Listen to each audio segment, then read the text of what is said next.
تو یہ جو عمران احمد نیازی جو کہ ایک مجرم ہے اور اڈیالہ جیل میں کرپشن کے کیس میں قید ہے، یہ اس کا شیوہ ہے کہ وہ ایسے جھوٹے الزامات لگاتا ہے. اور یہ ہتک عزت کا دعویٰ جو اب 8 سال سے چل رہا ہے اس میں خاصی پیش رفت ہے، اور عمران احمد نیازی کے پاس اپنے دفاع میں نہ کہنے کو کچھ ہے، نہ کوئی ثبوت پیش کر سکے ہیں. ہم نے تمام تر ثبوت پیش کیے کہ یہ جھوٹا الزام تھا، بے بنیاد تھا، من گھڑت تھا، فریب پر مبنی تھا، عوام کو گمراہ کرنے کے لیے دیا گیا تھا، شہباز شریف صاحب کی ساکھ کو متاثر کرنے کے لیے دیا گیا تھا. تمام دستاویزی ثبوت وہ عدالت کے سامنے رکھے ہیں، اور ہم امید کرتے ہیں کہ انشاءاللہ تعالیٰ اس میں ہمیں انصاف ملے گا.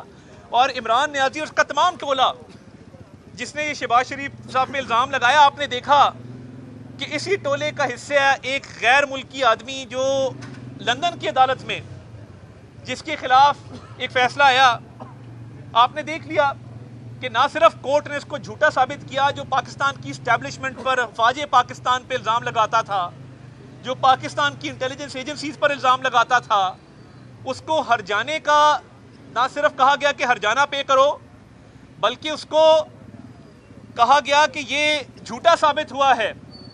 اور پھر وہ ایک ٹیررسٹ احسان اللہ احسان کا انٹرویو کرے سوشل میڈیا کے اوپر. تو یہ کسی مہذب معاشرے میں، مہذب ملک میں کسی دہشت گرد کی سپورٹ جو ہے یہ قانونی طور پر، اخلاقی طور پر جائز نہیں ہے. اور ایک ٹیررسٹ کو سوشل میڈیا پر اس کے خیالات کو، اس کے نظریات کو فروغ دینا، اس کو انٹرویو کرنا، اس کو آگے پروموٹ کرنا، یہ جائز نہیں ہے، اور یہ ایک بدترین عمل ہے.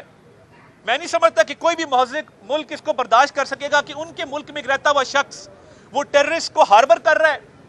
This purports to harboring a terrorist. This purports to supporting a terrorist, Ehsan Allah Ehsan, and promoting his views. This cannot be allowed in any civilized country.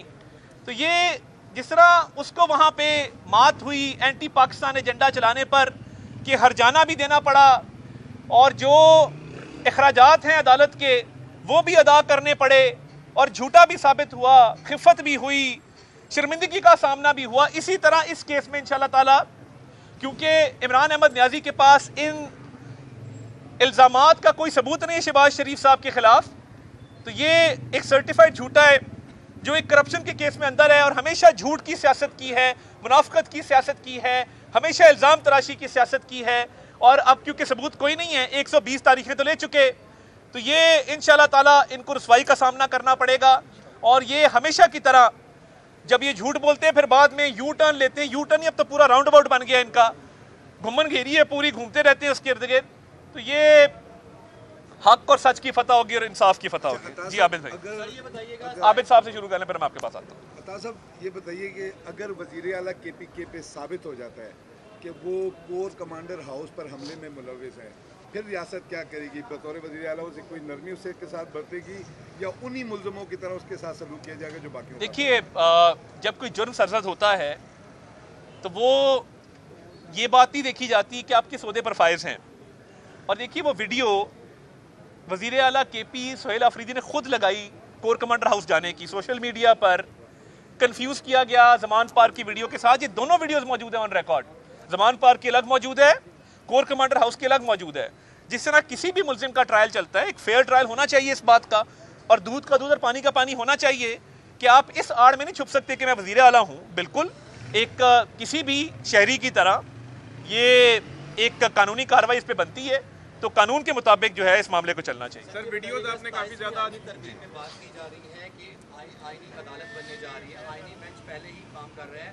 دوسرا یہ بتائیے گا کہ فیلڈ مارشل کے حوالے سے بھی کوئی اس میں فوجی ایکٹ میں بھی کوئی ترمیم ہونے جا رہی ہے؟ دیکھیے معاملات بڑے سمپل ہیں. کل بھی میں نے اس پہ عرض کی بلاول صاحب کی ٹویٹ کے بعد کہ مزید جو عدالتی پروسیس کو مزید تقویت دینے کے لیے، کلیئر کرنے کے لیے ابہام نہ رہے، تو جو ترامیم زیر غور ہیں اس میں آئینی بینچ سے آئینی عدالت کی طرف بھی معاملہ جو ہے وہ مشاورت کے عمل کا حصہ ہے. دیکھیے آرٹیکل 243 کے بارے میں صرف اتنا کہوں گا کہ پاکستان کو بہت سارے سیکیورٹی چیلنجز درپیش ہیں، اور ایک کمپلیکس سیکیورٹی سچویشن ہے جس کے تحت ڈسکشن چل رہی ہے، مگر اس پر کوئی حتمی بات کرنا یا مزید وضاحت کرنا قبل از وقت ہوگا. ہمیں کیا سرائیوں سے پرہیز کرنا چاہیے، ایک سینسٹیو میٹر ہے. طاہر صاحب، آپ نے کافی ساری ویڈیوز کی USB جو ہیں وہ اندر جمع کروائیں. ایک ویڈیو جو ہے وہ آپ کی بھی آج کل سوشل میڈیا پہ وائرل ہوئی ہے، ایک ٹی وی پروگرام کی، جس میں آپ چینی بتا رہے ہیں کہ 55 روپے میں صرف آدھا کلو چینی ملی. ابھی آج کل چینی کا ریٹ جو ہے وہ مارکیٹ کے اندر کہاں تک پہنچا ہوا ہے، اس کے اوپر کیا کہیں گے جو ملک میں؟ جی بالکل، میں یہ کہوں گا کہ ایک حکومت جس نے پاکستان کو ڈیفالٹ کے دہانے پر پہنچا دیا، اور اگر یہ ڈیبیٹ شروع کریں آپ میاں نواز شریف صاحب کے دور سے کہ انفلیشن کتنی تھی، انفلیشن 3% تھی. عمران خان صاحب کے دور میں وہ 25% سے اوپر گئی، اور وہی اس 4 سال کے دور کے ثمرات تھے کہ فورن پالیسی ناکام، دوست ممالک سارے ناراض، ہر کسی کو کہا کہ میں تمہاری ثقافت کو، تمہاری تاریخ کو، تمہارے مذہب کو، تمہاری پارٹی کو، تمہاری سیاست کو تم سے بہتر جانتا ہوں. ٹانگ پہ ٹانگ رکھ کے ان کو ایک تضییق کا نشانہ بنایا. فورن پالیسی ناکام عمران نیازی کی. ڈومیسٹک پالیسی کا یہ حال تھا کہ اگر آپ کو یاد ہو تو وہ ذرا سوال وہ بھی کر لیجئے گا کہ جب اس نے کہا تھا کہ میں IMF کے پاس نہیں جاؤں گا، خودکشی کر لوں گا. اللہ کرے کوئی اس ملک میں خودکشی نہ کرے، مگر خودکشی تو نہیں کی، IMF کے پاس چلے گئے. IMF کے پاس گئے، اس کی شرائط پوری نہیں کی، اور اس کے بعد ملک کے اندر مہنگائی 38% پہ پہنچی، جو کہ اب واپس آ کر بٹوین 4 اور 5% ہے. جو آپ کا انٹرسٹ ریٹ تھا وہ 22% سے 11% کے اوپر آیا ہے. سٹاک مارکیٹ دن بدن نئے ریکارڈ قائم کر رہی ہے. تو میں تو اپنی اکنامک سٹیٹمنٹ کے اوپر، اکنامک پالیسی پہ کھڑا ہوں کہ آپ میکرو اکنامک انڈیکیٹرز کمپیئر کر لیں. بار بار کہا گیا سری لنکا ہمارا دوست ملک ہے، بڑی قدر ان کی، کہا گیا نہیں یہ سری لنکا بنے گا، اور دعائیں کی گئی یہ ڈیفالٹ کرے گا.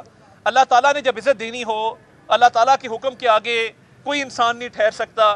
اللہ تعالیٰ نے جنگ میں بھی مدد کی، اور وزیر اعظم شہباز شریف کی قیادت میں فیلڈ مارشل سید عاصم منیر نے جو ایک کردار ادا کیا، ہمیں ایک عسکری فتح ملی، پوری دنیا میں پاکستان کی عزت بنی. اکنامک طور پہ بھی جو ہمارے پیکٹس ہو رہے ہیں، اگریمنٹس ہو رہے ہیں سینٹرل ایشیا کے ساتھ، چین کے ساتھ، سعودیہ کے ساتھ، امریکہ کے ساتھ، مختلف ممالک کے ساتھ، کہ ہر ملک پاکستان کے ساتھ اکنامک کوآپریشن بڑھانا چاہتا ہے. ابھی سعودیہ کے اندر معاشی تعاون کا ایک فریم ورک لانچ ہوا، فورن ڈائریکٹ انویسٹمنٹ ہوگی، ٹریڈ بڑھے گی، پاکستان کا ٹریڈ ڈیفیسٹ کم ہوگا، خوشحالی آئے گی. تو یہ تمام میکرو اکنامک انڈیکیٹرز، یہ میں نہیں کہہ رہا، ورلڈ بینک نے شہباز شریف کے FBR کے ریفارمز کی تعریف کی کہ آپ نے FBR کے اچھے ریفارمز کیے، آپ کی اکانومی ٹھیک سمت میں جا رہی ہے. آپ فچ کی ریٹنگز دیکھ لیں، موڈی کی ریٹنگز دیکھ لیں. دیکھیے جب مہنگائی کم ہوتی ہے، جب آپ کا انٹرسٹ ریٹ نیچے جاتا ہے، جب آپ کے زر مبادلہ کے ذخائر بڑھتے ہیں، تاریخی سطح پہ گئے. عمران خان کے دور میں آپ دیکھ لیں کہ زر مبادلہ کے ذخائر کیا تھے، اور جب ہمیں PDM کی گورنمنٹ ملی تو ڈالر کا کیا ریٹ تھا، اور ڈالر کے ریٹ کو کیسے قابو کیا گیا. تو میں تو اس پہ 1 گھنٹہ بھی بات کر سکتا ہوں، مگر میرا خیال ہے معاشی لیکچر اتنا ہی بڑا ہے. کافی چیزیں آپ نے بتا دی، کافی سارے جو اہداف ہیں وہ حکومت نے حاصل بھی کر لیے ہیں، اور اس کے باوجود جب لوکل گورنمنٹ کے الیکشن کی بات ہو رہی ہے تو آپ اس کو جو ہے غیر جماعتی کروانا چاہ رہے ہیں. کیا عوام میں آپ کو پذیرائی حاصل نہیں ہے اتنے کام کرنے کے باوجود؟ دیکھیے میں تو لوکل گورنمنٹ کے سسٹم میں بڑا میرا ایک یقین ہے، اور آپ کو پتہ ہے کہ پنجاب کے اندر میں آپ لوگوں کے ساتھ ہی تقریباً 10-12 سال ہم نے لوکل گورنمنٹ کے ساتھ مل کے کام کیا. اسی شہر کے اندر وائس چیئرمین کا بھی آپ کو احتجاج یاد ہوگا جو چیئرنگ کراس کے اوپر ہوا کرتا تھا، ہم نے جا کے ان کو منایا، 90 اشارہ پہ ان سے مذاکرات کیے. 250-300 وائس چیئرمین تھے جنہوں نے اپنے حقوق کی بات کی. تب ہم نے ترمیم کر کے وائس چیئرمین کو حقوق دلوائے، ان کو ہاؤس کا اسپیکر ڈکلیئر کیا ہر سطح کے اوپر، ضلع کونسل کی سطح کے اوپر، میٹروپولیٹن کارپوریشن کی سطح کے اوپر، یونین کونسل کی سطح کے اوپر. تو دیکھیے جو یہ قانون بنایا گیا ہے اس پہ وزیر بلدیات پنجاب نے وسیع تر مشاورت کی ہے، اور یہ پہلی مرتبہ نہیں ہے کہ غیر جماعتی انتخابات ہونے جا رہے ہیں. اس سے پہلے بھی غیر جماعتی انتخابات جو ہیں بلدیات کے پنجاب کے اندر ہوئے ہیں، اور اس کے اندر کچھ کورٹ کے آرڈرز بھی موجود ہیں. اس پہ اب ہم دور ہو جائے گا، اور بلدیات کے انتخابات ہونے چاہیے، جلد ہونے چاہیے، اور میں سمجھتا ہوں کہ ایک مؤثر عوام کی نمائندگی اس میں آنی چاہیے. ہو گیا نا ایک سوال. تھینک یو، بہت شکریہ، بہت شکریہ، تھینک یو.